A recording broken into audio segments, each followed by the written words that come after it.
Well, that was a good start. Well, it wanted me to close down all the other things. Oh, I did it? Okay. I thought, well, hopefully it started now. Well, anyway, we'll go anyway, and we'll find out what happens.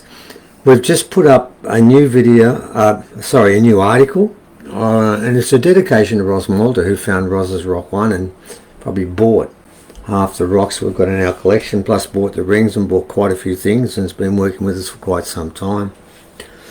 The reason we did this was because some of the most recent stuff, it sort of highlighted 3 ways that we get artifacts that come to us.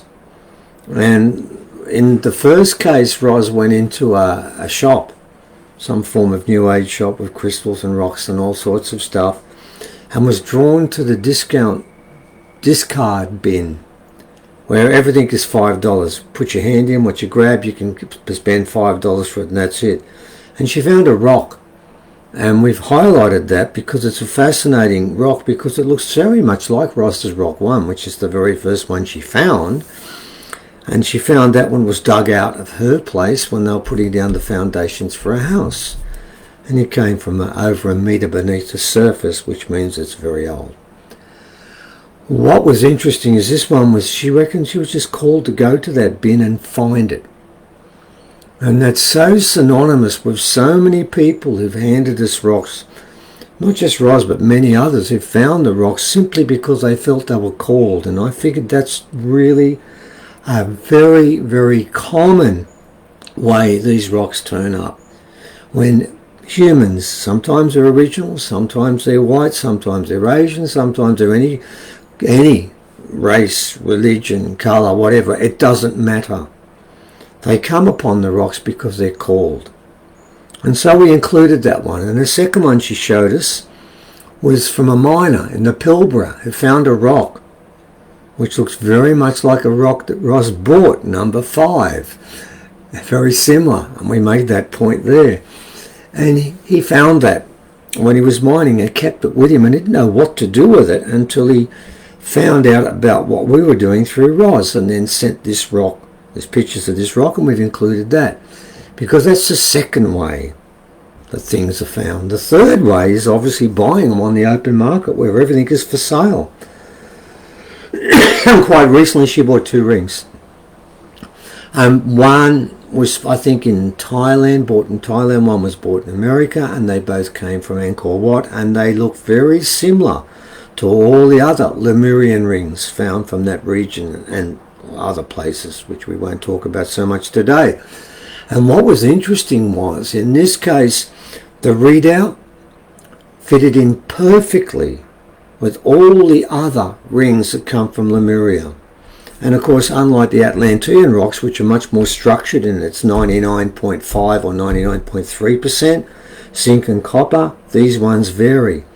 What I found interesting, but in these 2 rocks, was that one had the normal setup, which is orichalcum plus tin, and the second one, orichalcum plus tin plus chromium.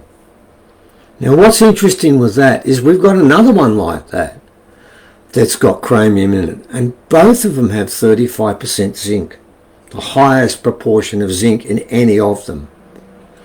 And I think that weakens the integrity and structure of the actual object you're making.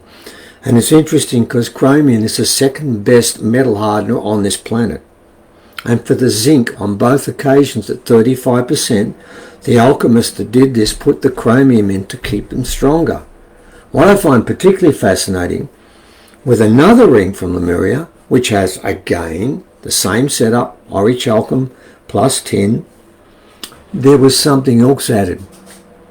Because the lead in this one, which is part of the 5 things in there, is the highest lead readout on any ring anywhere. And all the rest are around 1% or less, and this was over 8%, which weakens the integrity of the structure. And on this occasion they used titanium.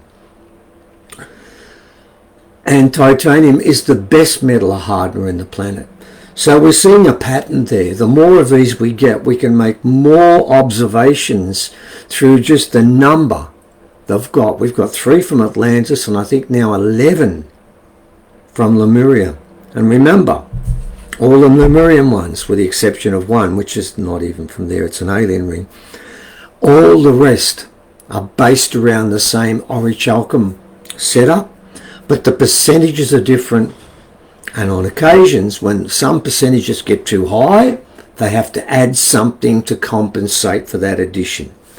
So it's becoming quite fascinating looking at them together.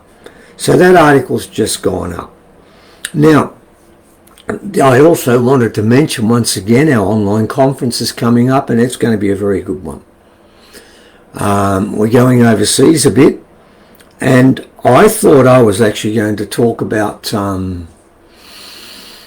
the so-called magic component, which is there, of the rocks and the rings, but it turned out Evan's not going to let me do that. He's given me some other stuff, and I'm going to be looking at anomalous things found in Australia that should be somewhere else in the world. And what brought this to a head, and that's a pardon the pun, but it was deliberate, was the skull of a head found. It's not the first one. And it was dated. It's not original, it's European, and it's been dated at 1600. And that sort of doesn't make sense for everyone. And they've been freaking out about the fact, because it's legit, found by the police, not just anyone. Washed out, I'd say, in a flood quite recently. They found the skull. And it reminded me, when they spoke about this, they tried to give explanations to explain why this act, and what they've said was basically, oh, it must have been someone who collected skulls and dropped it. And there are many, many, many thousands of people in Australia who collect proper skulls of people who were dead, hundreds of years old. Yeah, like 5, and they're all museums. And somehow they managed to lose it.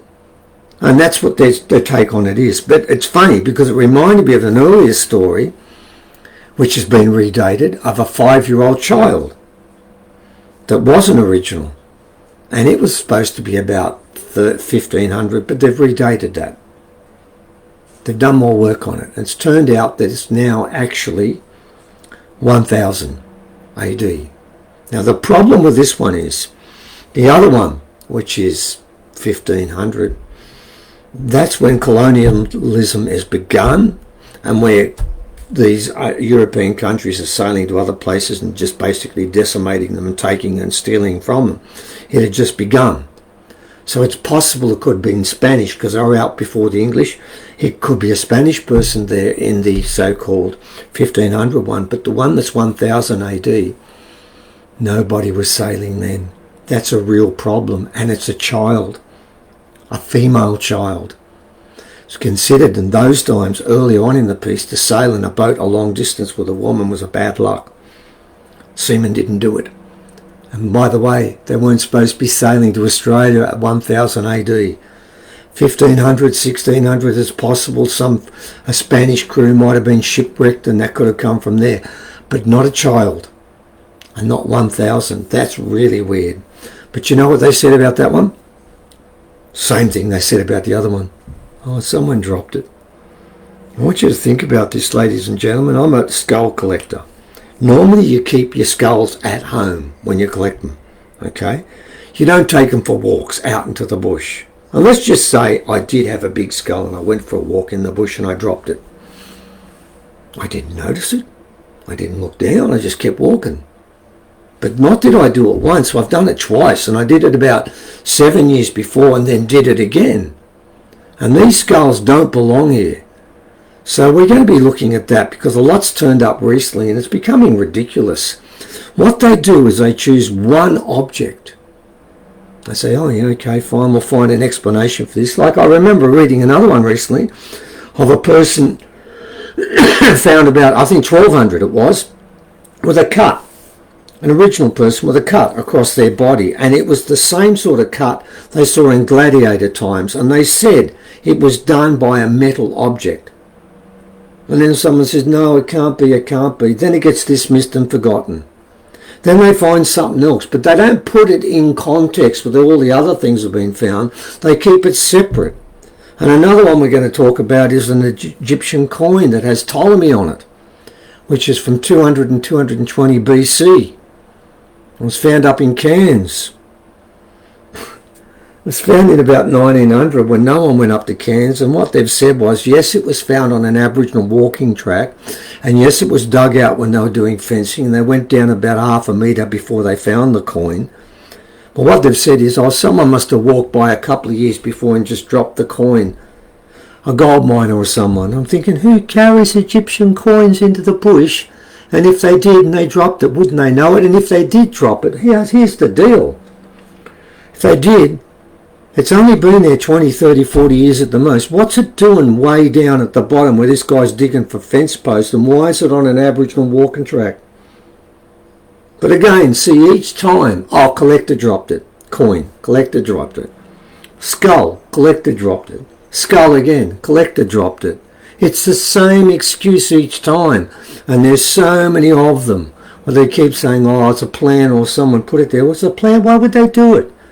What do you get from it? You only get one day's publicity, then everyone forgets about it and they don't mention it again. So yeah, we're going to do a bit of that for a change. It's a change in that, but it also relates to overseas, and it's part of that Hoppy prophecy about learning the old ways, and that's what we're going to try and do there. So ladies and gentlemen, we certainly suggest you join us on our online conference, and there's been an update. There still are a couple of places left in the next workshop that's taking place. And I've mentioned before that we've got a list here of sheets with people recording what happened when they sat between the rocks. And yes, I've told you that every person has made an entry under feeling energy waves from the circle coming towards them. Everyone felt that, bar one person who shouldn't have been there. The other 33 did. And I was thinking to myself, because as I said, everyone's given responses, and I've mentioned that before, and we're going to continue compiling these responses, and there's about 15 categories where people write from 1 to 10. So we know it's working. But I want to make a quick update for the people who are coming next time, or coming up not next week but the week after. You're getting a bonus. I know that circle is working, but what happened to about 4 days ago now, one of the original people we worked with in this area, Trudy Roberts, contacted us, and she contacted, she didn't do me, she contacted Evan about this lady that needed to come and sit between the rocks. And because Trudy asked for that to happen, we agreed to it. And I hadn't met this lady before, and she came and we met her, and I had the rocks set up, and she sort of hobbled a bit towards us as she came. I thought she might have a sore foot. Didn't make any comment. We spoke for a while, and then she asked if I lay down more cushions so she could lay between the circle. And I thought, that's a bit different. But we had some more, so we laid her down. And I didn't know at that time, and I got told after the event, that the day before she told her partner or husband, I'm not sure which, that the pain in her back was so bad she couldn't go on much longer. It had just got unbearable. She was in agony. And she's been this way since she was born. And she told us she's been to so many osteopaths and chiropractors, and they've tried to straighten the spine, and they've had her up against the wall, and it never happened. Well, I set the rocks up as per normal, but this time I decided to place the alien skull, the actual bone, between two silcons and put it between there. And that's what turned out to be interesting, because what happened was she laid down to begin with, she had her knees up, and then she was told to straighten them. She basically told the rocks, I can't do that. But she did. She did straighten them. And then she felt something, and she looked across, and it was coming from the skull. She could feel something, an energy entering her body. And remember, I normally don't ask for content, but this was different, because all she could talk about when she finished was this. She just going over it again and again. And she felt the whole of her spine clunk. That was the word she used, not us. And when she got up, she could stand up straight. And all she could talk about is the fact the whole of her life, her back has been bent. And it's not bent anymore. She felt it clunk. And what she wrote back to us yesterday and said, thank God my back is still straight. And that was 4 days after the event. Now what has happened is, what she told me this. She looked across, she knew that skull was healing something that had caused her so much agony, she was at the stage where she couldn't continue. And then the next day, we get a phone call. We've got about 3 psychics we really take notice of, and this one, Sarah, rang about the skull. And primarily was telling me it wants to be in the healing circle now. It doesn't want to be left out, and it feels it can help. Well, seeing someone who was primarily unable to walk properly and was in so much pain that she could not continue living, then getting up and seeing the smile in the face and the energy come back, and then contacting us 3 days later, because I thought it could have been, it's possible this could have been psychosomatic. She could have convinced herself, there was a clunk, and convinced herself of all this because she wanted to be healed. And that's possible, it happens. But 4 days later, she writes back and says, thank God my back is straight. It wasn't straight before. So what we are going to do from now on with this one and the ones that follow, and we'll put up the next one, because the next one, not this one coming, but the one after, all of the content will change. Because we have something brand new that's turned up and it's changed everything. And we'll talk more about that next time. But what I can say now is we have all of Slater's writings. And we're the only people who've got them all. No one else has the whole lot. We have the book, we have all of his other notes.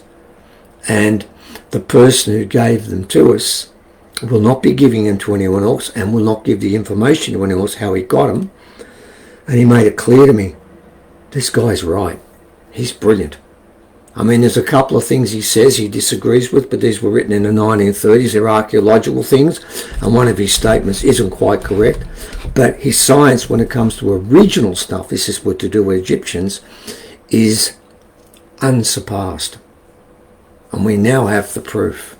And what we'll be doing in, not this workshop coming up, but the ones that follow, is we're going to have a session where people can go through his notes, and we can start working through some of his notes and trying to work out maybe some communal responses to what we write together. I'm looking for guidance here because no one's seen these yet. We've only just started printing them out, and there's nearly 1,000 pages. But that's coming up later on. For now, ladies and gentlemen, have a look at the article. By all means, join us in our next online conference, and most importantly, I'm not making any guarantees, but what I can tell you is I'm looking at the results there, and 33 people came away from our ceremony. None of them asked for their money back, and everyone was blown away by sitting between those rocks. They do work, and they're here now to help. So come and join them. All right, it's my job to... Heaven, how do I turn this one off? God knows. I can't see the thing. I haven't even got the mouse to work.